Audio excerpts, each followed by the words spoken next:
Hello world, it's Alicia Bradford again. I want to do a short video on an exercise that I did last week that had a very big impact on how I view myself and how I view my life and how I view how to achieve what I want to achieve.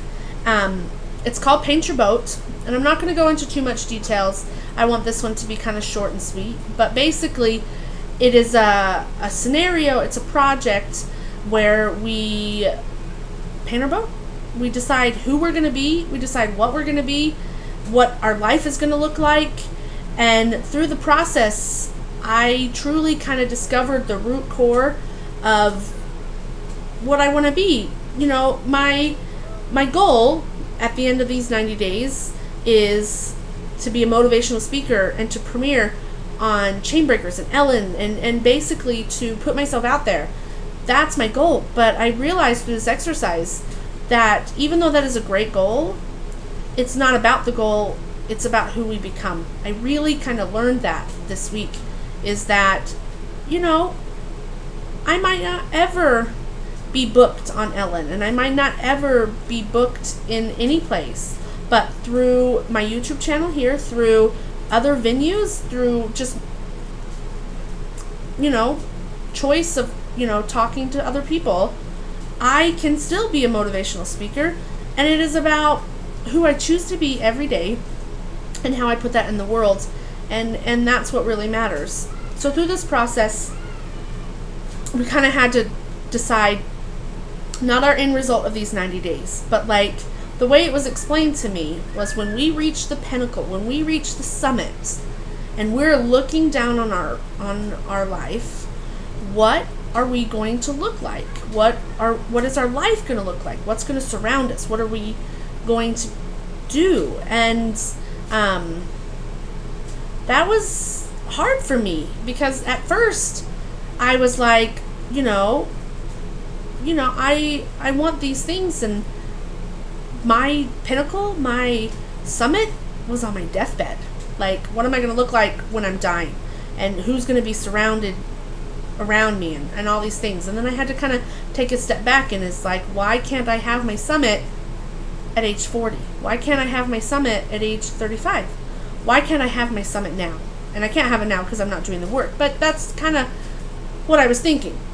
So through this process, we had to go through lots of different things, and we went through some questions and some different stuff, and we had to pick out some really trigger words, some really highlight words that are just like really zero in on what we want. And my 3 words were authentic, confident, and legacy.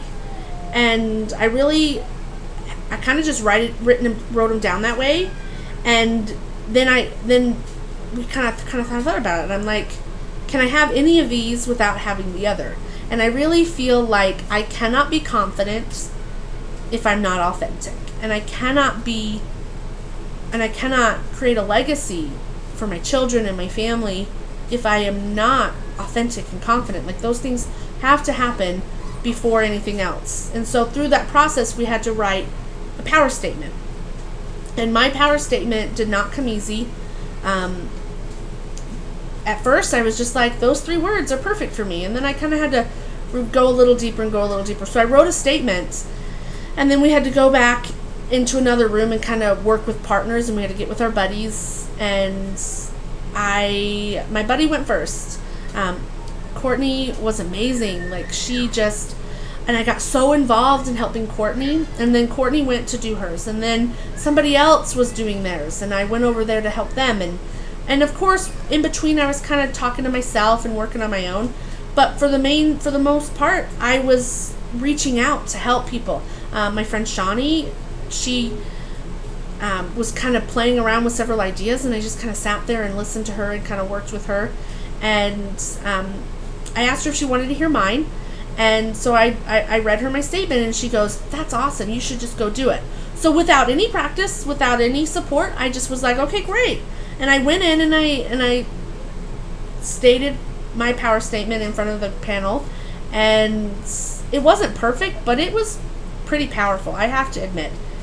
And when they discovered that I really didn't reach out for support, it was a big challenge. They challenged me to go back and to really seek support. A lot of times I don't. So I did.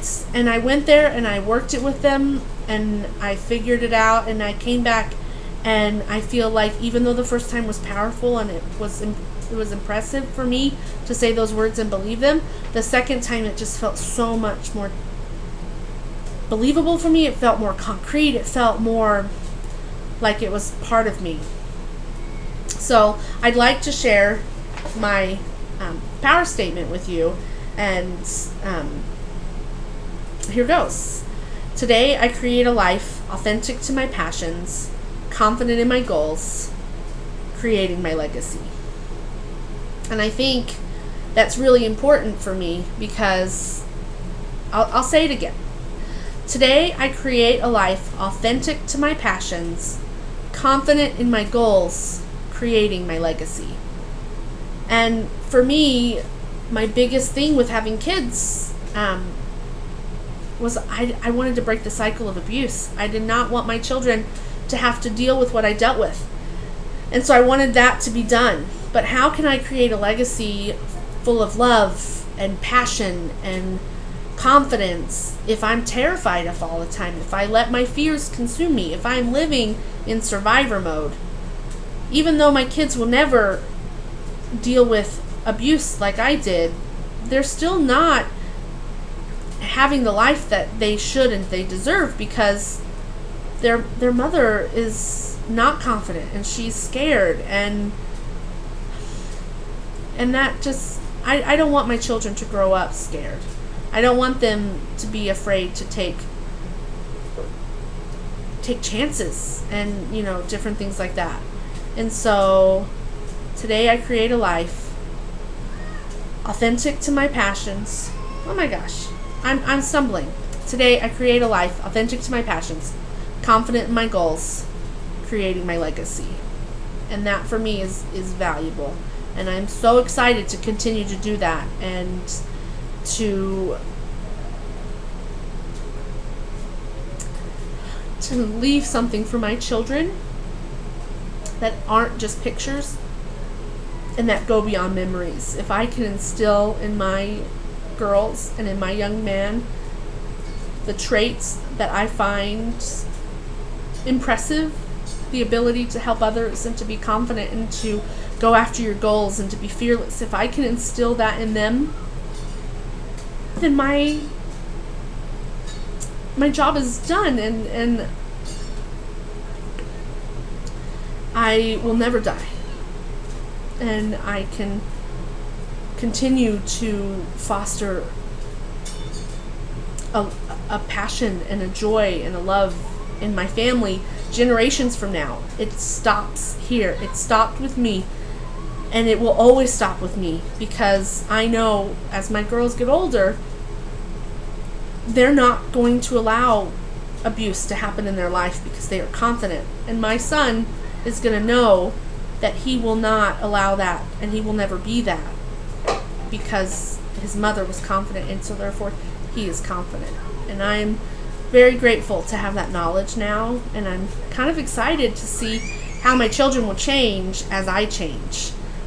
It's kind of funny how our children mirror ourselves, and then we get frustrated at our children for what are some of our strongest weaknesses.